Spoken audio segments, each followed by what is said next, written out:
I have eaten a large amount of chocolate cake. You, Mark, have eaten a rocky road that's potentially for 4 people. And we're ready to talk about wrestling. I think it was a single portion. I think it was at least a 2-person portion, and I am waiting to see what happens later on this evening after the portion has hit your stomach. But first, to wrestling. To wrestling. If you haven't been with us before, if you are new to the honeymoon period, I'm Elaine, this is Mark. Say hello, Mark. Hello. But yeah, we've been married since 2018, and we talk about TV and film. We had a pretty difficult time around about 2019 when our twins was born, and one of our twins, very sadly, is no longer with us, and our surviving twin has profound disabilities. So we talk about grief and being parent carers and all that sort of stuff, and a lot about how pop culture has helped us navigate that difficult time. We also talk, even though this was not the plan, we also talk quite a lot about wrestling. When I first met Mark, I did not realise that wrestling was going to be part of my life. And then I went to his childhood bedroom, I went to his mum's, and I saw the paraphernalia that was in the cupboards, the DVDs, the videos, the things of old. And I was asking you, wasn't I? I was saying, what's all of this? And it was something that you were into as a kid, weren't you? I mean, I was into it on and off from being 11 through to maybe like 26, 27. Mm-hmm. And then, like anything in life, like you kind of drift in and out of things and in and out of things. And I'd been out of it for probably 6-7 years. And then you said, we could really sell these videos on eBay because they go really well. So I was like, okay, right, yeah, that's fine. Took them up to, cause my parents live in a different city, so we took them up to Hull. And I was like, I'm just going to watch them before we sell them. And that was it. I was back in. Yeah. And now we have lots of wrestling stuff all over our house. We have lots of wrestling figures that apparently we're not allowed to take out of the box, which, confuses me. Surely you want to play with them, but apparently not. I'm not a child, hon. But yeah, you just want to get them out and there's make something them to look at. Wrestle each other. You have been to WrestleMania? Yeah, I went 2 years ago, and we talk about how pop culture helps us. I was going through a really tough time following so much stuff around the issues we had with our children, with the birth of our children. And also work was getting a lot on top of me. I had to take some time off work. And it was, even then, wrestling kind of got me through that. Like, it was the thing that I turned to.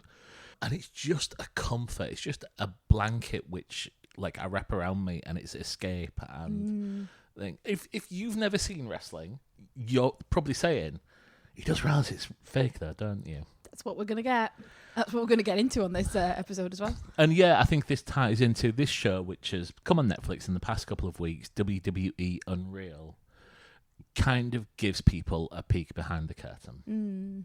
And I've been desperate to talk to you about this show on Netflix, new documentary, and WWE moved to Netflix, didn't it? It was a big deal. In the UK and most places outside America. Because it used to have its own channel, didn't it? Essentially, it used to have its own subscription model. It's had its own streaming service for the past sort of 11 years ago. They launched the WWE Network and kind of bent up their business model to move to a fully streaming revenue model, which kind of ahead of its time and what a lot of other industries are doing now. And it's opened up a lot of avenues, having it on Netflix, since it opened it up to new audiences, but also we're now seeing, like you say, this peek behind the curtain documentary. Now, there have been other WWE documentaries in the past. There have been other documentaries about the wrestling business, about particularly wrestling superstars. There was a recent documentary about former WWE head honcho Vince McMahon, which we covered on the podcast as well. It was an absolutely fascinating insight into the business, into the industry, and the people involved. But this is very much WWE making a stand, isn't it? They're saying, we're going to show you, if you see all the promos for this show, you'll see Triple H or Hunter Helmsley. What's the other Hunter one? Hearst Helmsley. That's it. I knew I'd get 2 of them at least. Paul Triple H Levesque, let's say. I think at one point you wanted to call one of our kids Hunter. If I remember that rightly. That indicates that I still don't. Yeah, I know. And also, I think we've said this on the podcast before, so apologies if you heard this before, but Mark had on our list of names, he had this name Aurora Rose, and I was like, this is not really what Mark would come out with a name. He doesn't really go for that sort of overly feminine names. And then I heard that it was Triple H's child's name. So there was that. Yeah. Yeah. I think I was just seeing what I could get away with. Yeah. You were vetoing so many names. I like to see what else I could do. I vetoed a lot of names. So where are we? So yeah, this is, and the reason I'm bringing up Triple H is because this is Triple H's pet project, isn't it? He's in all the promos. He's the one saying, we're going to show you what we famously haven't shown you before. That the business of wrestling is founded on this idea of we do not break character. We do not tell you how things are done. When we don't buy into the idea that there is any sort of fakeness about it, or that the storylines are already written for some. When 2 wrestlers, or maybe more, because sometimes there's loads of them all jumping in the ring, isn't there? When wrestlers come out to wrestle, they are playing it completely straight. They are playing it like they do not know who's going to win, that they're not getting any indication of where the match should be going, that they've not rehearsed before. They are coming out to an audience who equally buys into this narrative of we're seeing 2 people who are these characters, and we're seeing them as the characters, where we know that they've got a family somewhere else. We know that they're not really called, Triple H. We know that because his real name's Paul. It's always interesting when you find out someone's WWE, like, look at their WWE name and then you find out what their real name is. And it's usually something really, really, like, basic, isn't it? So this is Paul, Triple H, saying, we're going to show you behind the scenes. And I have listened to a number of podcasts about this show, which is why I've been desperate to talk to you about it, because it seems to be incredibly polarizing within the community of fans of WWE. I really want to get on to talk to you, Mark, about what you think of this show, maybe what you expected from the show to begin with. What were you thinking, having seen those promos from Triple H? Okay, so I expected what we got, which is WWE's version of what has happened backstage with various different events over the past few months. And let's look at the reasons for this immediately. Triple H comes out and says that we need to let people in behind the scenes, and the reason for this is there is a spate of behind the scenes documentaries that has come out over the past few years. The first notable one being Drive to Survive, the F1 documentary that's on Netflix. Half the football clubs in the world have a behind-the-scenes documentary. So one about Arsenal that was very famous. Yeah, there's one about Arsenal, there's one about Sunderland, there's one about... Virtually every club has got a different version of this. Mm-hmm. And this is because Drive to Survive has increased eyes on F1 in the US by multiple factors, and has increased the rights and revenue that they are getting in America. And that's what they're trying to do. It's a marketing exercise more than anything else. For me, I think this is exactly what WWE should be doing, because, as hinted earlier, the first reaction to everyone is, you don't know it's fake, don't you?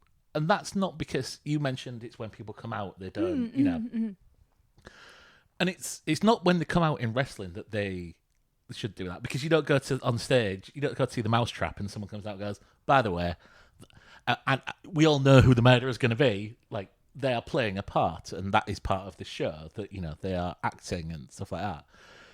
The big problem and the thing that I feel has let WWE down is, in the 80s, when everyone was keeping to the storyline, and people were fired because they were caught riding in the same car together while they were feuding in the 80s. When they came out to promote a show, they would come out and say, I hate that guy. I'm support America, and he's a Russian. He's not. He's from Minnesota. Like, we know you're not fighting. Like, we know you're not fighting backstage, because it wouldn't be that you conveniently fall out with each other on a Monday night every week. But that's carried on. Like, there was an angle that was filmed on one of the late night talk shows the other week where Drew McIntyre and Randy Orton and Logan Paul and a country artist called Jelly Roll, who... No. Me neither. Too Me old. neither. Yeah. I don't think we're too old for country, hon. I think we're No, just we're too too English. Too old for country. like modern music. I think Logan Paul or Jelly Roll was being interviewed, and Logan Paul and Drew McIntyre invaded the set, and I think that makes wrestling look really, really cheap and not something that people want to invest in. If you see two actors from Game of Thrones getting interviewed, two actors from The Last of Us getting interviewed, they're not pretending that they are the characters on the show. Mm-hmm, they are admitting that there is a line between this. Yeah. And so is that what you would prefer then, to have Absolutely. that line? Yeah. Because we're not stupid. Like, we have so much access. And back in the day, you had to hang around the back of a arena to see two guys leaving together who weren't necessarily, someone leaving with someone else who they're not married to on the stage, on the screen, or something like that.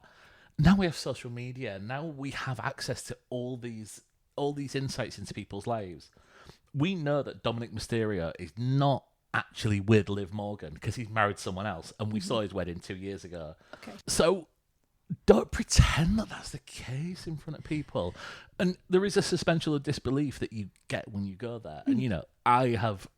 As cynical a person as I am in real life, the analogy I always use is when people go to Disneyland, it's really easy to say, well, that's just a man in a suit. It's not really Mickey Mouse. But who's having the most fun? It's the people who allow themselves to believe it for that afternoon or whatever. And I'm like that with wrestling. Like, I want to switch off and I want to just get into the storytelling that they are saying to me on screen. And I don't think WWE has sold that to a wider audience by letting them see, we understand what this is. And so that's why I think this is a really important show. I don't think this was made for me. I'm not saying that I didn't get anything out of it, but I think I'll have got something different out of it to you, because I am someone who, and we've discussed this before, but for people who don't know, 50% of the joy of wrestling is not what's on screen. 50% of the joy of wrestling is the reporting of what's happening backstage. And WWE plays into this, and wrestling shows play into this. Once every 6 months, 2 months, whatever, there's something on screen which they know is going to play on, is that real or not? And that is the moment that gets the fans. And sometimes it's obvious that it's not, but sometimes it's like, oh shit, did that really happen? And that's the beauty of wrestling, is that they can play with our reality. And when they do it well, and it's been done really badly a lot of times, especially in the 90s where they went too far into this, it is such a brilliant art form. So it's really interesting, given that there have been so many people, and like I say, the podcasts that I've listened to are the wrestling specific podcasts, who have been very angry about this show and who have said that we shouldn't be lifting that, and we're going to use lifting the curtain or peek behind the curtain all night, aren't we? But we shouldn't be lifting this secret. We shouldn't be allowing people to see into the writer's room or into the sort of the back room, that they feel like it has been spoiled because, for example, in one episode, they talk about two wrestlers who are having a fight, in inverted commas, off camera. And the people who I've been listening to have said, I don't want my disbelief, my suspension of disbelief to be changed. I don't want to know that was fake, because every time I now see an off-camera, and I'm doing bunny ears, an off-camera fight between two superstars, I don't want the knowledge that the last time this happened, it was a setup. So it's really interesting to hear your point of view as someone who's really invested in it. You were talking about sort of how it's not really a show for you, it's a show for someone like me, and I totally agree. However, I have to say that I'm really mixed about my experience of this show. To begin with, they really, really set you up as like, if you know nothing about wrestling, we're going to really walk you through it. So they use a lot of visuals. Yeah. So there's a big calendar that comes up and it shows you what happens on a Monday, what happens on this other day. You know, that there's this build up to WrestleMania, which is like the pinnacle of the wrestling year. It's like the season finale of wrestling. Yeah. And there are all these other little events that, I mean, little events, they're huge, aren't they, in massive cities? But there are all these events that build up. It's called the Road to WrestleMania. So that was really, really good for me because then I could see visually what was happening. But there were so many times where I had to pause it and turn to you and go, what's he mean by that? What does he mean? Can you just explain? And you had to go into quite like a lot of detail. So at some points, I still didn't follow what you were saying. I got the sort of principle of it, but I couldn't quite get the detail of it into my head. So I'm not sure whether this show has done what it set out to do or what you're talking about, which is bringing people into wrestling or showing people into wrestling that maybe didn't have that level of fandom, because I really found it to be a mixed bag of here's really, really simple stuff if you know nothing, but also here's so much detail about the industry, or here's essentially scenes from the industry that has its own language, its own culture, and with no subtitles for me, with no explanation of what it, you know. For example, I mean, I know this is going to sound silly, but they kept talking about, oh, so-and-so's going to go over.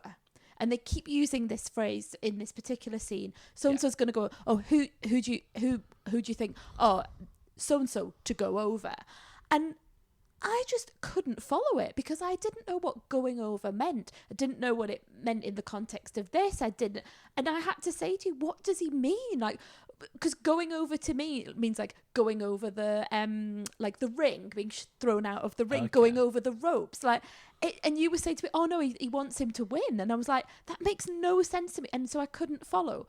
I got frustrated with this show because I think it hasn't quite decided who it wants to talk to. Is it talking to the fans who really want to understand what's happening behind the scenes? Or is it talking to a new audience? I think it still needs to find its feet. And I understand it's coming back for another series. Yeah. My other issue... Could I sorry, just you want address to go in? that bit first? I've got another issue though. So I think... I can't possibly comment on how you felt about that because obviously I understand all the inside terms and everything like that. However, what I will say is on that, and I think you are someone who needs to understand things back to front before you can engage with them. When I'm watching something like The West Wing, I maybe understand one sentence in two at certain points, but I'm happy to go along and just work out as I go. Warfare was another film earlier this year where they make reference to things that are very, very army, and they never, at no point do they tell you this is what it is, but you kind of see it later on in the film, and they will make reference to something, and then you see it play out over the next 10, 15 minutes. Had you not had me next to you, you might have... I think you would probably have got there on your own. I would have had to Google quite a lot of it. No. You would have Googled quite a lot of it. That's what I mean. That doesn't mean you would have had to. I would have had to. I wouldn't have had anywhere else to go out, and I would have got frustrated, or I might felt, oh, I'm not going to go to the next episode because I haven't got a clue what these people are saying or what the storyline is, or what I'm trying to say is I think there are tweaks that need to be made, and I know you stopped me quite rightly, but in the back of my head, this is my second point, and I think it ties into it.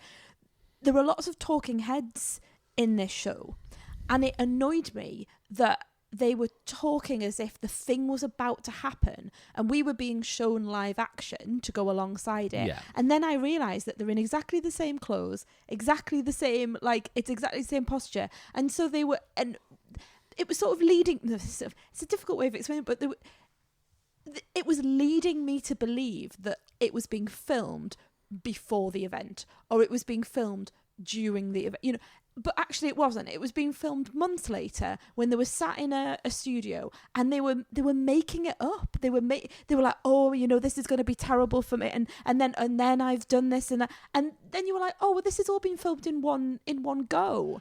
But I think you can describe your feelings in the past tense whilst being in the future. It took me out of it. Okay. It made me feel, and comes from my overall comment on this, it made me feel like it was unreal. And that is my biggest takeaway from this show is I don't feel this is anything other than an extension of the magic of WWE and the narrative and the story of WWE. I have no qualms whatsoever in saying that I think the majority of these things on that documentary, I'm pointing at Mattelli now because I'm angry, the majority of things on that documentary were created for the documentary. The whispering in people's ears saying the right thing, the fact that certain people disappear partway through the documentary, so they have like a storyline and then it's never explained to us why, for example, a really big person it hasn't turned up at WrestleMania when we've been shown them in another episode.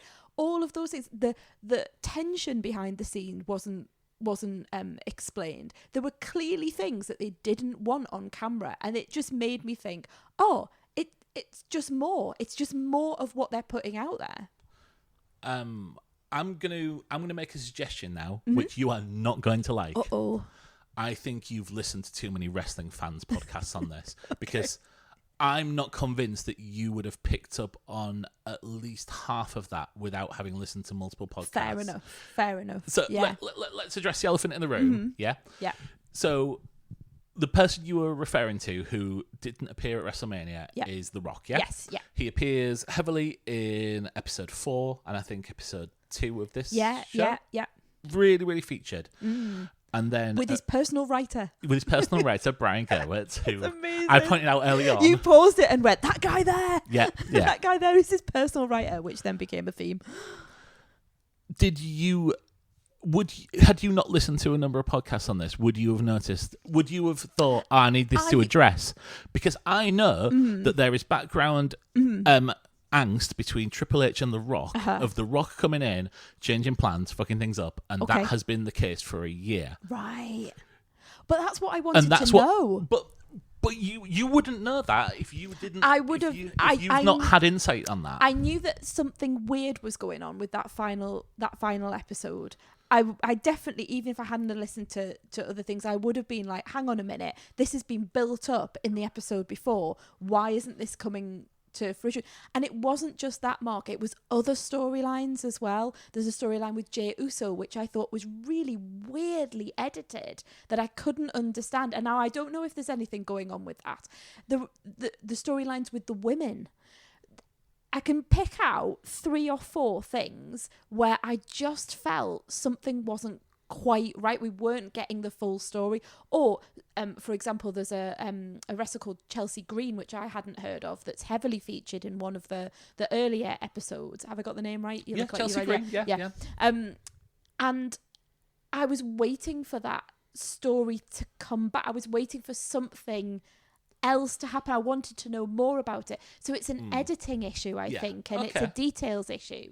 Yes, I know more about it now, which gave me more context, and then I want to go, actually I want to talk to you about what's going on with The Rock and why are all these rappers why are rappers coming out all the time, and who is Travis Scott and what does he have on Triple H? I mean, that's really quite funny, a lot of the stuff that happens. I really enjoyed this. Like, don't get me wrong, because you're looking really defensive. I really enjoyed this. I enjoyed it. I mean, every night I was going, shall we watch another? And there was one night where you were like, no, I've got to watch something else. But I feel it's an I really, really feel it's artifice.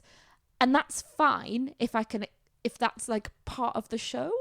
But if you're telling me that this is meant to be proper documentary style. No, I think it's meant to be reality TV. Mm-hmm. And I've never seen Drive to Survive. I've never seen any of the football things. No, neither have I. But I imagine, like so many things, like Love Island, like any what do they call it in the awards ceremonies? Constructed reality. Scripted reality Yes. as well is another one. I think Yes, there that is what it is, isn't it? Yeah. Scripted reality. Yeah, that's what this is. there is. This show is never going to be the show that tells you the deepest, darkest secrets of the WWE. Okay. Because it's not in their interest to, and it's not in Triple H's interest to go, well, fucking hell, The Rock's just come in, who's my boss, and he's, again, like last year, Yeah. fucked everything up for everyone. Because, and I mean, it would get a hell of a lot of viewers and probably make a hell of a lot of headlines and stuff like that, but this is meant to be a peek into the creative process, and I think it was a really good peek into the creative process. Wrestlers are con men anyway. They came from a conning background. They came from like the showground where they were in a ring and tried to get the guy who thought he could beat them from the crowd, and then he was getting through the ropes. They would kick him again, and then they would take his money. Wrestlers are built to built to perform and to fool you, and that is what is on the stage. What I'm more interested in is who stood out to you, who of the WWE stars, especially the ones that you weren't aware of, who came across well. Well, I'm going to talk about the women first. Obviously, I think Rhea Ripley is a real star of this, and I would have loved to have stayed with her more and more with her home life. Apart from the fact that she's got this whole thing about stuffed animals, dead animals, and all that taxidermy and two-headed whatevers like foxes and mices and weird animals that are dressed up in children's clothes. I mean, I know that's her gimmick. Is she's like all dark and dangerous. She's a goth, and but there's living it, and there's living it, and there's living it, Rhea. I don't think I could live in her house, but that's fine. She's not invited me to come round. I think she is a fascinating, I want to say character, but I don't mean that. I feel a fascinating woman who's clearly worked incredibly hard and had there was this interesting thing about her injury and how that affected her. Triple H seems say this with a wry smile. Triple H seems to be very invested in Rhea Ripley, and when you see his behaviour, which is perfectly professional, I'm not having a go at that, perfectly professional behaviour, but you can see that he is spending more time comforting her or giving her words of like professional support. Yes. I'm not saying there's anything weird going on, don't worry, but he isn't doing that on screen anyway with some of the other wrestlers. There was a paternal thing going on there, and I saw that with Charlotte Flair as well, which I thought was really interesting actually. So I started to think about, well, the first thing I said to you when I started watching it is, oh, it's a cult. Oh, I get it, because there were lots of people who were in positions of power and other people who were being incredibly what's the word I'm looking for? It begins with a D, like deferential. Yes. Deferential to them, to the point where they were childlike, when they were worried about them, is that all right? Is that okay? Is he angry with me? I felt that spirit running through the show, and all of these, the tension of who's in the in crowd. It felt a bit Scientology, who's in with the main, who's best mates with Tom Cruise this week, and who's not, and do you know what I mean? Like, it just felt like any organisation, there are all of those really interesting elements to it of hierarchy, isn't it? And who is in and who is out, and who's allowed in and who's kept at a distance. Yeah, Chris Park, an absolute star of episode 1, who is one of the producers, who is one of the people who puts a match together with the two wrestlers. He's a retired wrestler himself. They are typically not the big stars, because the big stars, A, don't need to do this, but B, don't necessarily have the insight on all the levels of the business. He was a big guy, as you can probably see from the thing, physically a big guy. Yeah. But he is also able to work with littler guys. Because he's got that knowledge of the business and things like that. Okay. Quite often it's people who, younger stars who have had an injury as well, so they'll bring him through. There's a guy, Jason Jordan, who was just breaking through in the business, got a really bad injury, and so had to retire. And so he comes through. Bobby Roode was another one. I was about to say, so I recognised Bobby Roode because he had a really big, what's it, a dressing gown? Yes, that he had a robe. Yeah, that was it. One of the all-time great WWE theme tunes of modern times. And he used to hold his dressing gown out. I'm going to call it a dressing gown, just to wind you up. It used to hold his robe out, and he would cut in. There was the theme tune. You sang it a lot. Still do. I know. So that was really interesting. So did he have an injury? Because he just went away, didn't he? Yeah. Yeah, he's okay. I don't think he's ever actually announced his retirement. Right. But he's just been working backstage. He was someone who had a really big career in a secondary company called TNA, who then signed to WWE in probably his late 30s, having made his name elsewhere. But then never quite hit the same heights that he did in TNA, because it's a bigger pond. Like, you're not going to compete without a lot of work with the really big dogs that have been there years, and quietly went away. And it turned out he was working backstage. I don't know whether, I assume he is now retired, but he's never announced his retirement. It was just announced he was working backstage. I think another woman that I was really interested in was Charlotte Flair. I felt very differently towards Charlotte Flair at the end of this documentary than perhaps I would have done at the beginning. Not that I had a strong feeling. I wasn't really that bothered. I knew she was from a big wrestling family, but obviously Ric Flair being her dad. I hadn't really been, when she was on the screen, I probably didn't pay that much attention to it.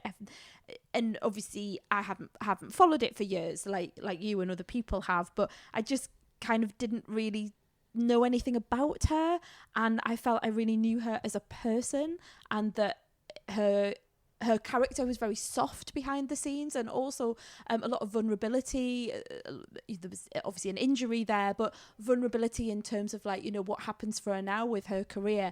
And you reminded me that she's only in her late 30s, and she is now having to watch other people coming through and taking her sort of her what you would call it, her sort of her crown. Yeah.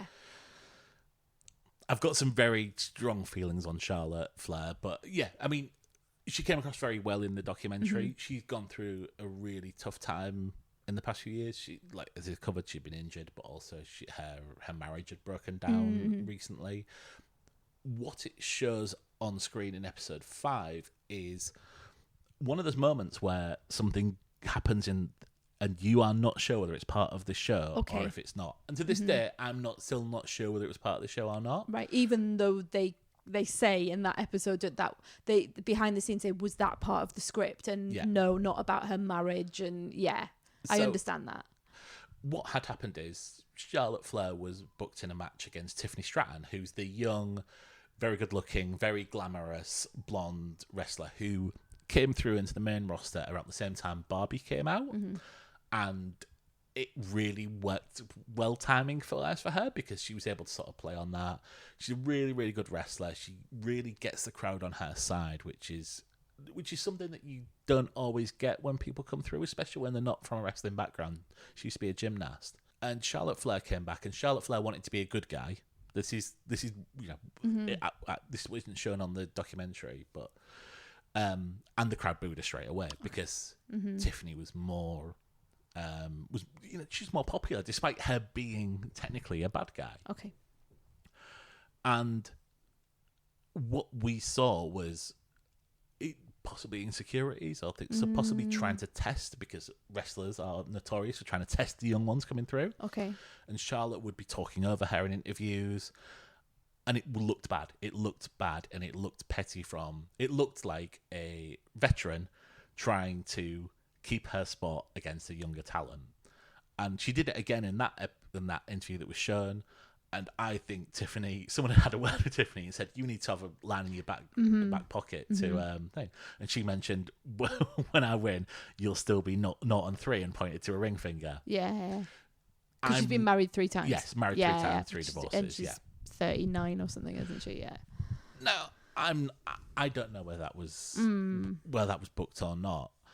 But in the documentary, they play it like it wasn't, because Triple H is seen asking someone was that, you know, oh no, right, well, she needs to go and apologise to Charlotte because that's not how we do things here.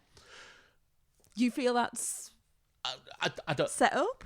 It could be. It could be. I mean, I don't believe anything. What that did do in actual fact was increase the interest in that match tenfold in real time. And it went from a match where everyone was like, to bloody hell, I want to watch that. Okay. There is a saying in wrestling that real life issues sell tickets. Yeah, and of course. It's true. Yeah, it makes sense. It's true. In terms of the men, the big characters that I knew weren't really of interest to me. So John Cena, or as one TV podcast I listened to this week, they were very sniffy about wrestling fans. I was like, why have you even watched this? Called him John Sheena. But yeah, the John Cena, you can't see me. Wasn't really worried about. I didn't feel I got anything more other than that he's a blooming hard worker and he does what he's told. The other guy, Cody Rhodes, obviously you got to see his family. Again, I felt, you know, he's in the industry, he's totally in it. He's very dedicated, and I didn't really feel I learned much more about him. The person who really stood out to me was CM Punk, who I know very little, but I do understand that he's had a controversial career, and they do allude to that within the documentary. Is that, you know, he was in WWE, then he wasn't in WWE. He said he broke the code of like calling people by their actual name, and there was a lot of that was made of in the documentary, and the fact that he was coming home to WWE as a veteran, like you say, as an older man, and that he'd had this beef with Triple H as well, and that they were trying to sort of figure each other out as men, I think. And also that he'd never been a main eventer, which I learned through the documentary what that meant, and also what that meant sort of spiritually and you know, personally as well.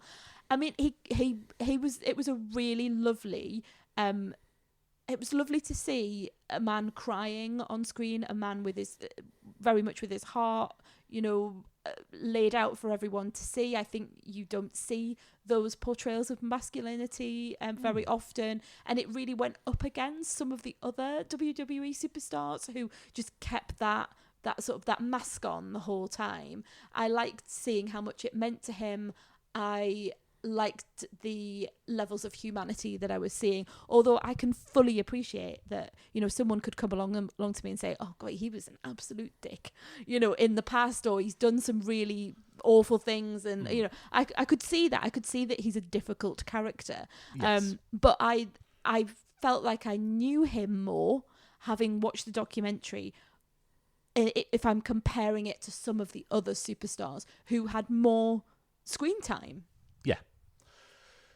CM Punk's an interesting one. CM Punk, so going back to the start of the podcast, when I went back and watched my wrestling videos and like thought, I wonder what's happening in real time there. And it's the Royal Rumble, which is the big event. If anyone's watched this, you'll see the Royal Rumbles featured quite heavily in episode 2, I think. And so it was 2014 Royal Rumble. On your DVD? No. That was happening when we were looking at our... Oh, right. Sorry. I thought you meant you were looking at the DVD. No, so back when you went back to look at the DVDs at that time... Yeah, it was January 2014. Wow. So I was like, I'm going to stop and watch it. So I watched it.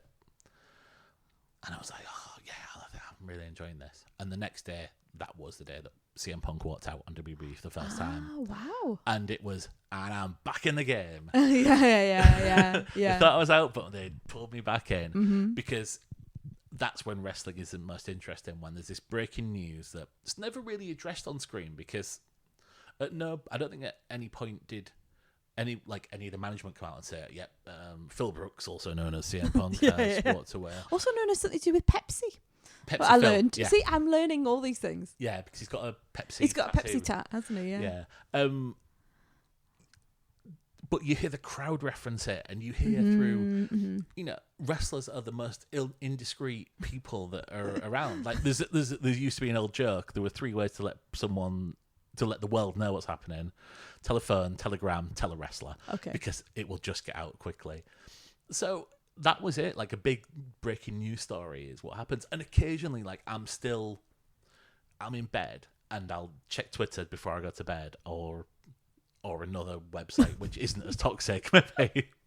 I have a very curated Twitter feed. And you do, actually, yeah. I never look at the For You tab. It's only the stuff that I like, Yeah, which is it's like a tiny, tiny bit of the internet. And there'll be a news breaking. I'm like, well, that's me not going to bed for another 2 hours then. Yeah. Sorry about that. When the light. Yeah, I know. It's all right. I'm used to it now. So I'm pleased that you got to, because I know you've talked about CM Punk before, and I've not really understood much about it. And I know you've given me all the details before, but I didn't really follow. So it was nice to sort of see it visually, to be able to understand when you're talking about him and what he's done, to sort of get that. And he's back in WWE because he has burned his bridges everywhere else.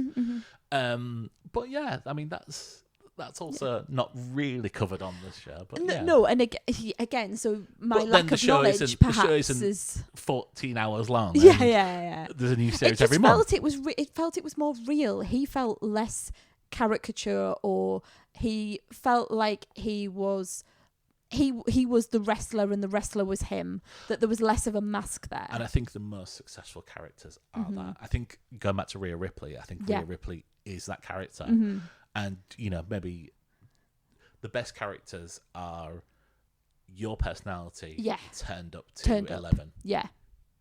So it's the clothes that you would wear, or the hair that you would have naturally. You're not putting on, I know the language of the gear, you're not putting on the costume in to become something else, or to be made into something else later, a few years later, and having to change all of your costuming and the way that you look and your brand. I should say that, part of my issues with this show as well is possibly down to the fact I am at my lowest point in WWE fandom that I have been for many a year. For both creatively and morally, they have really tested my patience over the last couple of weeks. Yeah. Episode 4 is a big storyline about the heel turn of John Cena, and in wrestling, because it never stops, it's able to do really long-term, subtle storytelling. Same way that Game of Thrones used to do a three thing reveal where you'd notice something and someone would look at someone and then you'd get that hint and then you could follow it through. Last week, the day after we watched that episode with John Cena's heel turn, she flipped him back to a good guy. Oh, have they? He was knocked out 2 weeks ago. Cody Rhodes signed his name to a contract of a match he didn't want under duress. Right, okay. I mean, I'm not sure that would be legally binding, but yeah. Yeah.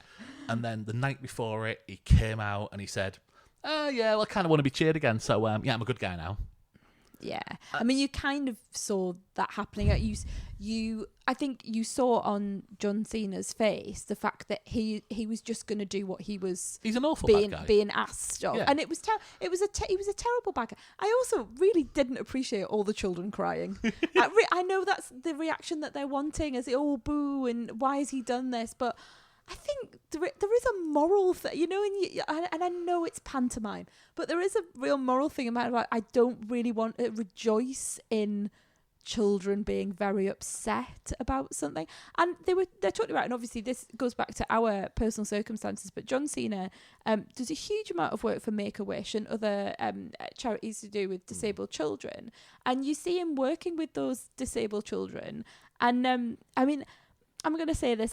When I see him working, when I see him on these things, I do get, and I say this as an autistic woman, I do get a really strong feeling that John Cena may be neurodiverse. Yeah, and there is absolutely no doubt in my mind. Yeah, and you've got to be difficult. You can't go around diagnosing people.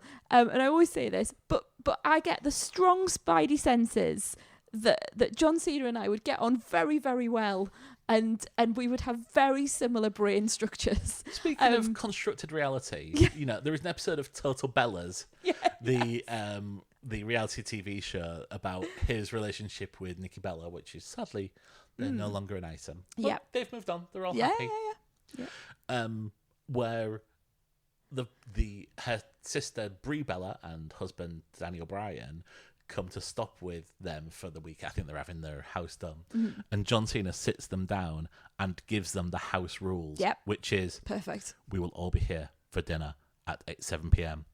Then the men will retire to my cigar room and we will smoke a cigar Downton Abbey. whilst the ladies go and sit in the drawing room and have some champagne.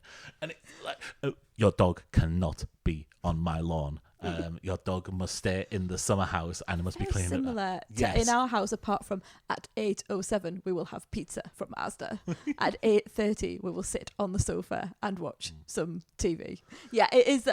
Yeah, but and the reason I'm saying this is that he is incredibly good with those people, and you can see that he truly cares. It's genuine, it's authentic. He's being his authentic self with these people who are being their authentic self, and everyone is happy, and he's clearly brilliant at it. And also I'm like, get us on an aeroplane and do all the stuff. I'd love to meet him and to say how much those sorts of organizations mean to, parent carers like us, for example. And it therefore it didn't work for me, this idea that he was going to be a baddie, and I don't think he was enjoying it. I just didn't see in his face. I mean, he was saying that he was, but he was coming off stage and Triple H said, how was that? Yep, did it work? It was so much, it was like a military operation of, did it do what we needed it to do? Yes, it did what we needed it to do. No one was really happy about it, I don't think. And I'm glad that he's a good guy, because this is his last year and he should be celebrated, surely, rather than have this weird heel turn. And if they were going to make him a bad guy, I probably wouldn't have designed an entire range of the last time is now turned to each city he's going to be in. Yeah. It felt like a last minute decision, and it didn't really work. The other thing, and I don't want to go into this because it's really grim, but they have. Anyone who has looked into CPP recently will know that there is currently an ongoing court case between a former staff member and Vince McMahon, who is the former head of the company and the former executive there. There is a wrestler who is named 44 times in that lawsuit. And I've read the lawsuit, and it is one of the grimmest things I have ever read. I remember you saying that to me. Yeah, you were really affected by it. And he has been off TV for 2 years now. And last week they brought him back. Okay. And I sit there and I understand people cheering, but I think I really hope they look at themselves. So just to open up, like, I am planning a trip to the States in 2027. I planned to put that around a WWE event. I'm sure I will go around a WWE event. If this happens now, I'm just going to go to a city, and I'm not bothered about going to a wrestling show, because I am that disillusioned. But this is how sports washing works, and I used to be annoyed when they went to Saudi Arabia, and now it's just they do it so often that it just doesn't matter. But I don't feel I can give them my support at the minute, so that's it's a big downer from me. I'm pretty down on it at the minute. But that's it is what it is. It's me that's really engaged in this documentary, me, the person that doesn't have a clue about the storylines. But maybe that goes back to your point of who it's for. I'm still mixed on that. I'm not changing my mind on it. I still think that there's certain bits I need them to give me a glossary and a little pop-up at the bottom saying, if Mark was here, he'd tell you that this means that blah blah blah. I don't think they've quite got the level right. I'm gonna say you were less mixed before you listened to wrestling fans slag it off as well. Right, fair enough. And not all of the podcasts slagged it off. Lots of them were very positive about it. Some of them said it was the best thing they'd ever seen. Not many. It was mainly me. Really looking forward to the next series. Yeah. And I'm glad it's been announced. It'll be interesting to see what they cover in that. And also it makes me, and this again goes back to your point, it makes me want to watch the actual shows now, so that when they do the documentary of behind the scenes, I actually know what's going on, rather than following the documentary going, I don't know what's going to happen next. I think that's the sweet spot. I think the sweet spot is watch what they serve on telly and then watch the documentary after it. I think where you get dangerous is when you understand what is happening behind the scenes. Yes.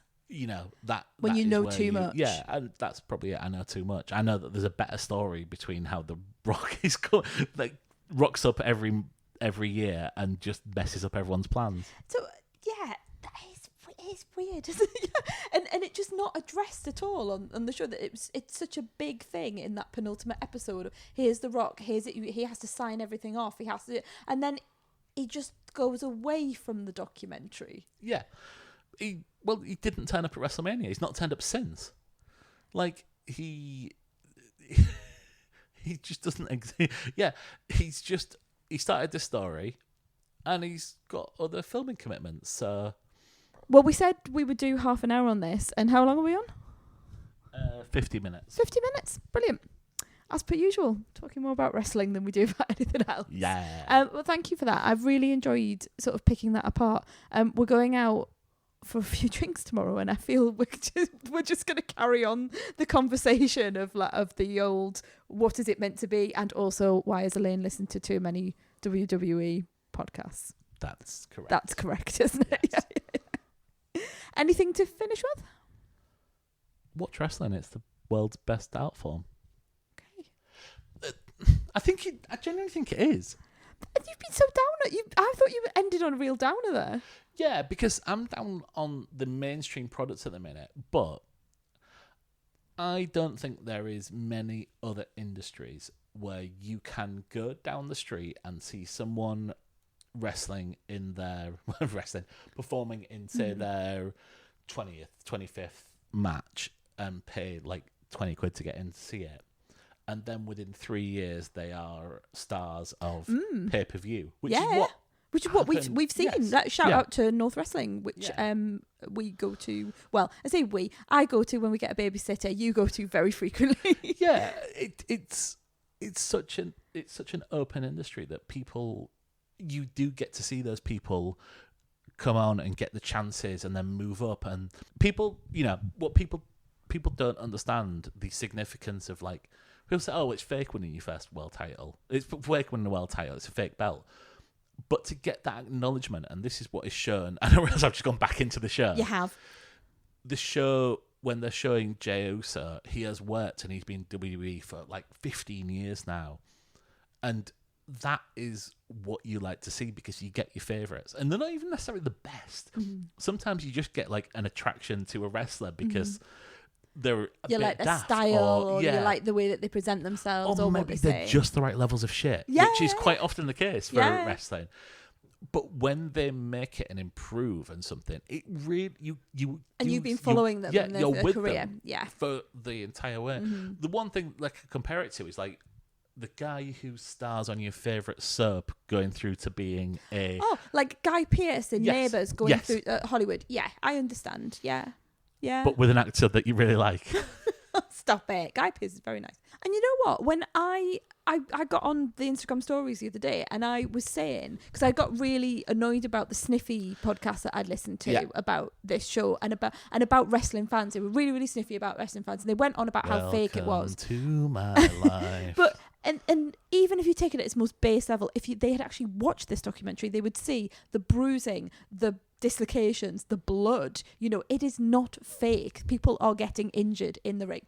And I went on the stories and I got really, really annoyed about it. And the thing I said, to bring it round to what you've said and to finish this podcast off with a nice little bringing it all round to the end, is that I said on to all my followers on Instagram that wrestling is like pop culture. Wrestling is entertainment industry. And even if you don't give a shit about the sports entertainment side of things, this documentary really shines a light on the entertainment industry that we have now, a global entertainment industry, and how it works, and how they plot storylines, and how the performers interact with the management, and how they interact with the fans, and the money and the finances, and how you put on a show. It really should, even if I wasn't interested in sports entertainment, which I am, I was really interested in it. But even if I wasn't, I would be interested in this documentary from the point of view of it gives you an insight into one of the world's biggest pop cultures. Yeah, and I feel we should kind of shout that from the hilltops, because I don't think that if someone sees this in their podcast feed, they're probably going to go, oh, it's Mark talking about wrestling again, and swipe it away. And I think the people who see this, because I think this is an insight into the entertainment industry as much as the studio was, for example. Yeah. And probably about as truthful as that. Yeah. But this is such an interesting insight. And, even if they have clicked on it, they're probably still not listening now, 55 minutes in, because we almost ended it 5 minutes ago, but I got a bit revigorated. Yeah, I think it's an industry which fascinates me, and I don't even really care about the actual fighting. And that's probably where we'll finish this episode then, shall we? Mic drop. I'm going. I'm drinking a beer. I don't even care about the fighting. Drop. The rocky road has made its way in, and I'm going to go and have some more chocolate cake. Thanks everyone for sticking with us. If anyone's made it this far, we will be back with more TV and film reviews, and we'll see you next time. See you next time.